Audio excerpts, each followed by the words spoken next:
بسم اللہ الرحمن الرحیم۔ ناظرین السلام علیکم۔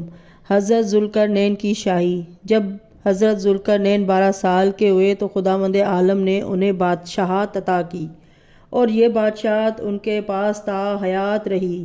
بروایت خداوند عالم نے ساری دنیا کی بادشاہت صرف 4 بندوں کو عطا کی تھی، جس میں 2 کافر تھے، 2 مومن۔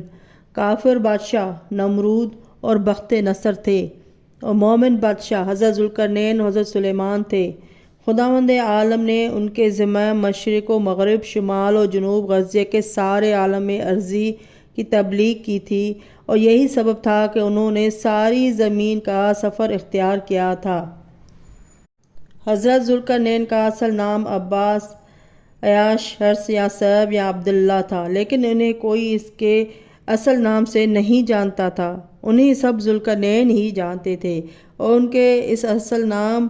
انہیں اسے اصل نام سمجھتے تھے۔ اب دیکھنا یہ ہے کہ انہیں ذوالقرنین کیوں کہا گیا۔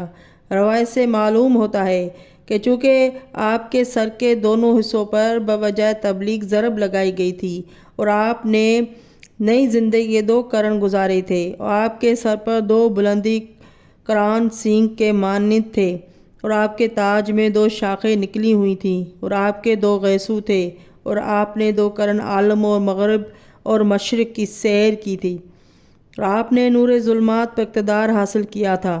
آپ نے خواب دیکھا تھا کہ آپ آفتاب کے دونوں حصوں میں چمٹے ہوئے ہیں، اور آپ کی ولادت ایسی ساعت میں ہوئی تھی جس ساعت کا مولود آفتاب کے دونوں قرنوں پر حاوی ہوتا ہے، لہٰذا آپ کو ذوالقرنین کہا گیا۔ تاریخ اسلام میں ہے کہ حضرت امیر المومنین علی بن ابی طالب علیہ السلام ارشاد فرماتے ہیں کہ ذوالقرنین وہ نہ ملک تھے نہ نبی، لیکن عبد صالح تھے۔ طاعت خدا تبلیغ دین میں ان کے سر کے دائیں حصے پر ایسی ضرب لگی کہ وہ فوت ہو گئے۔ پھر خدا نے انہیں زندہ کیا۔ پھر سر کے بائیں حصے پر ضرب لگی اور وہ فوت ہو گئے۔ پھر خدا نے انہیں زندہ کیا، اسی وجہ سے انہیں ذوالقرنین کہتے ہیں۔ حیات القلوب میں ہے کہ دونوں موتوں مرنے کے بعد 100 سال کے بعد زندہ ہوئے۔ مجمع البحرین میں ہے کہ 500 سال کے بعد زندہ کیے گئے تھے۔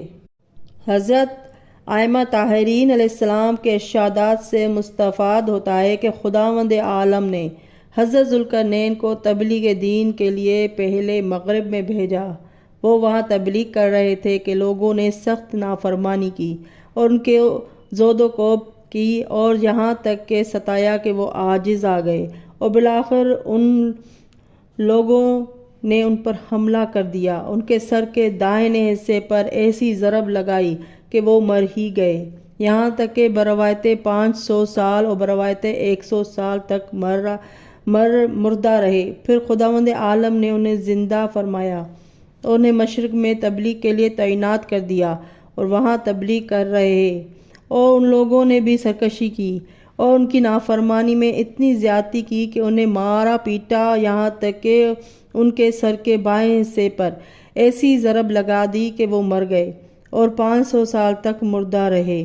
پھر خداوند عالم نے انہیں زندہ کیا، انہیں آسمان اول پر اٹھا لیا اور وہاں سے انہیں ساری زمین دکھائی، اور مغرب اور مشرق، شمال، جنوب غزے کے سارے ربع مسکون کا معائنہ کرایا۔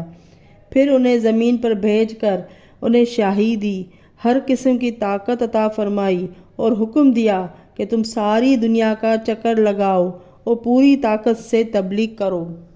حضرت ذوالقرنین نے سفر مغرب کیا اور حضرت ذوالقرنین نے سفر مشرق بھی کیا۔ پھر تھوڑے عرصے کے بعد مشرق کا ارادہ کیا اور اس کے لیے کافی ساز و سامان کر کے روانگی فرمائی۔ چلتے چلتے ایک ایسی جگہ پہنچے جو مقام منزل یاجوج ماجوج کے قریب تھی۔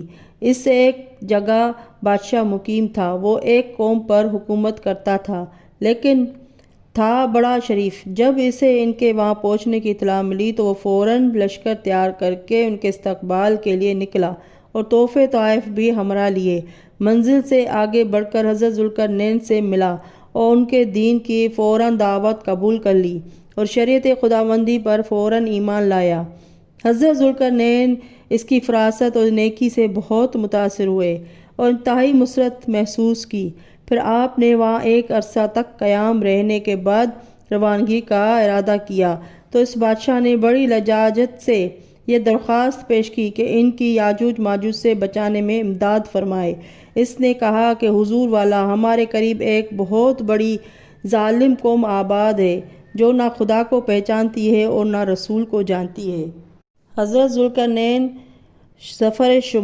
سفر شمال کی طرف بھی حضرت ذوالقرنین نے اپنا سفر اختیار کیا اور شمال ارضی کے طرف روانہ ہوئے۔ چلتے چلتے ایک ایسے مقام پر پہنچے جس کی دیوار شہر ایسی چیزوں سے بنائی گئی تھی کہ جب اس پر سورج کی روشنی پڑتی تھی تو اس قدر چمک ظاہر ہوتی تھی کہ لوگوں کی نگاہ خیرہ ہونے لگتی تھی۔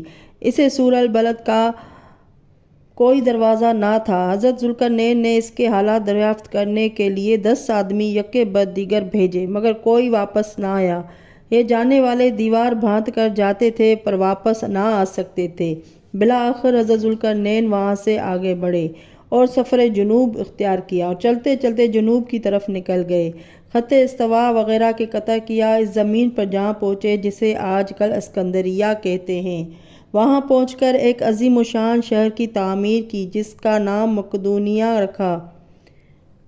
حضرت ذوالقرنین جب تمام دنیا کا سفر کر چکے تو اپنی سپاہ کو رخصت کر دیا اور خود گوشہ نشین ہو کر عبادت خداوندی میں مشغول ہو گئے۔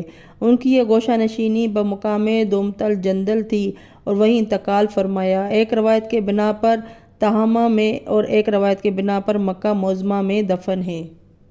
علامہ محمد بشیر لکھتے ہیں، ذوالقرنین اپنے سفر دنیا میں ایک ایسی قوم کے پاس سے گزرے جو بہت خوشحال تھی اور اس کے ہر فرد کے دروازے پر قبریں تھیں۔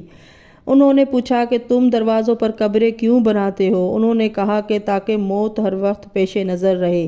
پوچھا مکان میں دروازے کیوں نہیں بناتے؟ کہا کوئی چور و خائن نہیں۔ پوچھا تمہارے شہر میں کوئی امیر نہیں ہے؟ کہا ہمارے شہر میں کوئی ظالم نہیں ہے۔